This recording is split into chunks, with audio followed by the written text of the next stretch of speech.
So অবশেষে public service commission West Bengal WBCS 2023-এর রেজাল্টটি পাবলিশ করলো, যে পরীক্ষাটি হয়েছিল ডিসেম্বর মাসে এবং এখন পাবলিশ করা হলো এতদিন পর।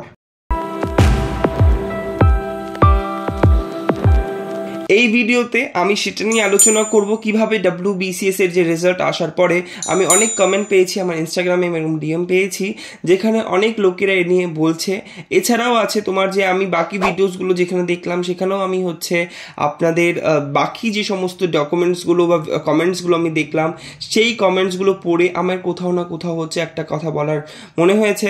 আমার কোথাও না কোথাও মনে হচ্ছে যে WBCS কি আবার স্ক্যাম হয়েছে বা এরকম অনেক কিছু উঠে আসছে। ঠিক আছে, কেন আমি কথাটি বলছি? দেখো, আমি এই কথাটি বলার পেছনে কিন্তু এটাই আছে যে কোথাও না কোথাও আমরা এর আগে কিন্তু অনেকবার দেখেছি বিভিন্ন এক্সাম নিয়ে কেলেঙ্কারির কথা, বিভিন্ন দুর্নীতির কথা, সে নিয়ে এটা একটা সেফটি কনসার্ন মাত্র।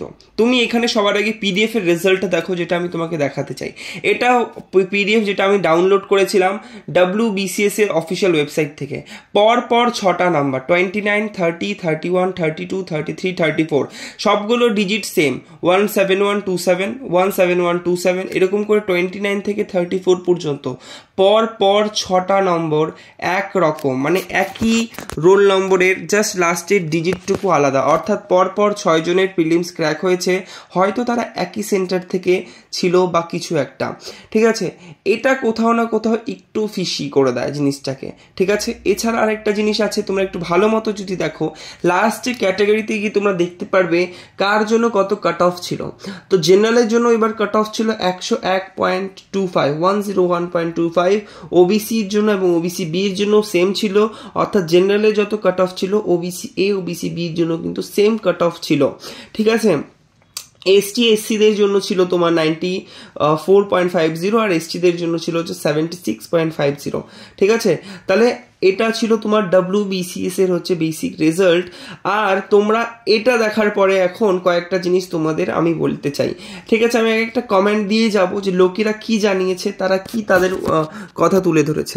প্রথমটা EWS নিয়ে, যে EWS নিয়ে ভাবা হয়েছিল যে এবার West Bengal public service commission একটা আলাদা করে রেজাল্ট দেবে, ওদের কাট অফ দেবে, বাট এখানে কিন্তু কাট অফ দিল না। ঠিক আছে, সেটা নিয়ে অনেক দুঃখিত, কারণ অনেকে কিন্তু EWS কোটাতে কিন্তু অ্যাপ্লাই করেছিল। তো এক্ষেত্রে হয়তো তাদের জেনারেল ক্যাটাগরিতেই নাম্বার চলে এসছে, তাই না? এছাড়া এখানে একজন পাস করেছে, অনেক কংগ্রাচুলেশন। আমি পাস করেছি, কিন্তু আমার বন্ধু 111 স্কোর লিস্টে নাম নেই। তুমি পাস করেছো, তোমাকে অনেক কংগ্রাচুলেশন। তোমার বন্ধু পায়নি, তো হয়তো আমি বলবো আবার স্কোরটা চেক করতে হবে। আই থিঙ্ক তোমরা চেক করেছো, বিকজ তোমরা একটা সিনসিয়ার স্টুডেন্ট। ঠিক আছে, এত ভালো নাম্বার পেয়েছো, ডেফিনেটলি তুমি একটা সিনসিয়ার স্টুডেন্ট। তাহলে এক্ষেত্রে আমি জানি না এর অ্যান্সার কি হতে পারে। ঠিক আছে, এটার কমিশনই অ্যান্সার দিতে পারে। আই থিঙ্ক যদি এরকম পসিবল হতো যে প্রত্যেকটা ইন্ডিভিজুয়াল বেসিসে যদি নাম্বারটা তুলে দেওয়া হতো, যে এই লোকটা রোল নাম্বার, আমরা রোল নাম্বার টাইপ করতাম, আমরা ওয়েবসাইটে গিয়ে রোল নাম্বারটা টাইপ করতাম এবং তার সাথে আমাদের যে পাসওয়ার্ড বা রেজিস্ট্রেশন ID সেগুলো টাইপ করলে আমাদের প্রত্যেকের একে নাম্বার চলে আসতো। এভাবে করলে কি হতো, কে কত পেয়েছে সেটা কিন্তু ইন্ডিভিজুয়ালি জানা যেত। আর এটা কি হতো, এটা আরো ট্রান্সপারেন্সি যেটা থাকে না, একটা পরীক্ষার যে আরো পবিত্রতা, সেটা নিয়ে কিন্তু আরো সুন্দর করে তুলে ধরে। ঠিক আছে, অনেকে বলছে এটা হাইকোর্টে যাবে কেসটা। দেখো, এই ব্যাপারটা তো এখন ভবিষ্যতেই বলবে, বিকজ এর আগে অনেক এমন কেস হয়েছে, রেজাল্ট এসেছে, হাইকোর্টে গেছে, প্রথমত মানা করা হয়েছে যে দুর্নীতি হয়নি, তারপরে কিন্তু দুর্নীতি হয়েছে। ঠিক আছে, যদি সিস্টেম চায় যে না আমরা ভালো করে এক্সাম নেব, তারা দক্ষ সেটাতে, আমার বিশ্বাস আছে সেটাতে পারবে। কিন্তু আবার যদি এই সমস্ত কিছু উঠে আসে, তাহলে এটা কিন্তু একটা স্টুডেন্টের হিসাবে প্রচন্ড একটা খারাপ ব্যাপার। এখানে একজন লিখছে আমার 103 নম্বর, কিন্তু PDF এ আমার নাম নেই, ভেরি ডিসঅ্যাপয়েন্টেড।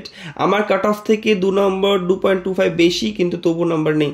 ওয়েল গাইস, এটাতে এখন কি করার আছে? নাম নেই, তোমার লিস্টে ভালো মতো চেক করছো তুমি অলরেডি, আই থিঙ্ক। তো এখন এখানে একটাই জিনিস করা যেতে পারে, তোমরা WBPSC কে কন্ট্যাক্ট করো অথবা ইমেলের মাধ্যমে জানাও যে তোমাদের কি অসুবিধা মনে হচ্ছে। যদি তোমরা না জানাও এক্ষেত্রে, তাহলে কোথাও না কোথাও তোমাদের সেটা ঠিক নয়, তোমাদের জানানো উচিত এটা।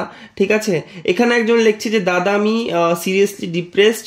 ইনি LCD পোস্টে কাজ করতেন, 2019 এক্সাম দিয়েছিল, 2023 পোস্টিং পেয়েছে, 1 বছর ধরে কাজ করছে।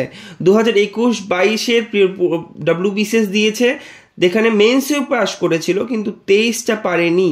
এখন এই বছর কিন্তু 110 ভেবেছিল কাট অফ আসবে, আর এরও কিন্তু অফিস থেকে যখন বাড়িতে এসে সব মিলিয়ে দেখলো 110 কাট অফ আসছে, 101 কাট অফ পেয়েছে, 101 কাট অফ বেরিয়েছে, কিন্তু তবু তার নাম এলো না। অর্থাৎ দুবার প্রিলিমস ক্র্যাক করেছে, মেন্স ক্র্যাক করেছে, কিন্তু তবু হলো না। বাট এটা অনেকটা দুর্ভাগ্যবশত। ঠিক আছে, এখন তোমাদেরকে আমি একটা জিনিস দেখাতে চাই। দেখো তোমরা গাইস এখানে নিট সম্পর্কে দেখতে পারবে যে এক্সাম নিয়ে কিছুদিন আগে পুরো দেশে হাল্লা হলো, পুরো দেশে আন্দোলন চললো, সিবিআই পর্যন্ত এই কেসটা এখন জাজ করছে এবং সিবিআই হচ্ছে এই কেসের তদন্ত করছে। যেখানে তদন্ত থেকে কি কি উঠে এসেছে সেটা তো জানাই যাচ্ছে, অনেক জায়গায় অনেক লোকেদের গ্রেফতার করা হচ্ছে, পাটনা থেকে, ঠিক আছে, রাজস্থান থেকে, হরিয়ানা থেকে, এই সমস্ত জায়গায় আমরা কিন্তু দেখতে পাচ্ছি। এখন এখানে সবচেয়ে বড় কথা যে মোটামুটি 24 লাখ লোকেরা কিন্তু এক্সাম দিয়েছিল 5ই মে এই তারিখে। রেজাল্ট আসার কথা ছিল, ঠিক আছে, 14 জুন এই ডেটে, কিন্তু তার 10 দিন আগে 4ই জুন যেদিন আমাদের লোকসভার ভোটের রেজাল্ট আসে সেদিনই কিন্তু রেজাল্ট চলে আসে। ঠিক আছে, তো এবার কি হয়, 67 স্টুডেন্টসরা কিন্তু পাস হয় প্রথম ডিভিশনে, তারা কিন্তু একদম 100% নাম্বার নিয়ে তারা পাস হয়। এটা সারপ্রাইজিং ছিল, কেননা এখনো পর্যন্ত এরকম কখনো হয়নি, এত বিরাট সংখ্যক স্টুডেন্টস এভাবে কিন্তু পাস করতে পারে না। তাহলে গিয়ে কিন্তু আলটিমেটলি কোশ্চেনটা হচ্ছে যে আদৌ যে এই সমস্ত পরীক্ষা ট্রান্সপারেন্সি আছে, পবিত্রতা আছে, এগুলো কি শুধু লোক দেখানো, শুধুমাত্র কি এটাই যে লোকেরা জাস্ট আমরা মিডল ক্লাস ফ্যামিলিরা পরীক্ষা দিয়ে যাচ্ছি, কিন্তু এখানে বিভিন্ন কারাপশন হচ্ছে, যার জন্য আমরা কিন্তু আমাদেরকে বিভিন্ন প্রবলেমে পড়তে হচ্ছে। কেন আমি এই জিনিসটা তোমাদেরকে দেখাচ্ছি, এখন আমি তোমাদেরকে সেই জিনিসটা দেখাবো।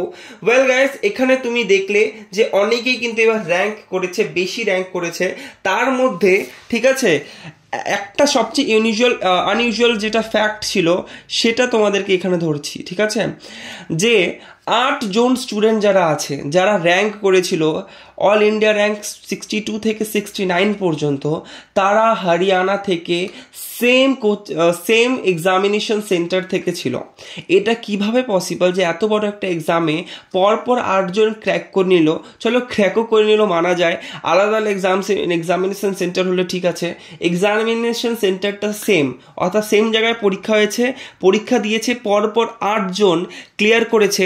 শুধু ক্লিয়ার করেনি, তাদের র্যাঙ্কগুলোও যদি তুমি দেখো, তাদের র্যাঙ্কগুলো পরপর 62 থেকে 69, অর্থাৎ তাদের র্যাঙ্কিং হচ্ছে তোমাদের অল ইন্ডিয়া র্যাঙ্কিংয়ে টপ করেছে তারা, তাও কি কম টপ করেনি, 62 থেকে 69 পর্যন্ত। এটা সবচেয়ে বড় একটা ভাবনার বিষয়। রেজাল্ট তুমি 10 দিন আগে দিয়ে দিলে, তুমি এখানে হঠাৎ করে হচ্ছে এই সমস্ত স্টুডেন্টস উঠে আসছে যারা 8 জন পরপর রোল নাম্বার যারা আছে, ঠিক আছে, সিমিলার রোল নাম্বারই যারা আছে, তারা কিন্তু এখানে ক্র্যাক করে ফেললো। ঠিক আছে, এটাই কোথাও না কোথাও ডাউটটিকে তুলে ধরে আরো বেশি করে। তো আমি সেটা নিয়েই বলবো যে এখানে কোথাও না কোথাও কিন্তু আমাদের এই বিষয়ে কিন্তু একটু ভাবার আছে। ঠিক আছে, তো এখানেই হচ্ছে এটাই আলোচনা করার ছিল। আমি তাই মনে করি যে যার অসুবিধা তারা সবাই কিন্তু আমাদের ওয়েস্ট বেঙ্গল পাবলিক সার্ভিস কমিশনের যে কন্ট্যাক্ট নাম্বার দেওয়া আছে বা যে ইমেল আইডি দেওয়া আছে, তোমরা গিয়ে ওয়েবসাইটে খুঁজবে, ওয়েবসাইটে যাবে, ওয়েবসাইটে গিয়ে কন্ট্যাক্ট আস বলে অপশন আছে, ওখানে গিয়ে তোমরা পেয়ে যাবে।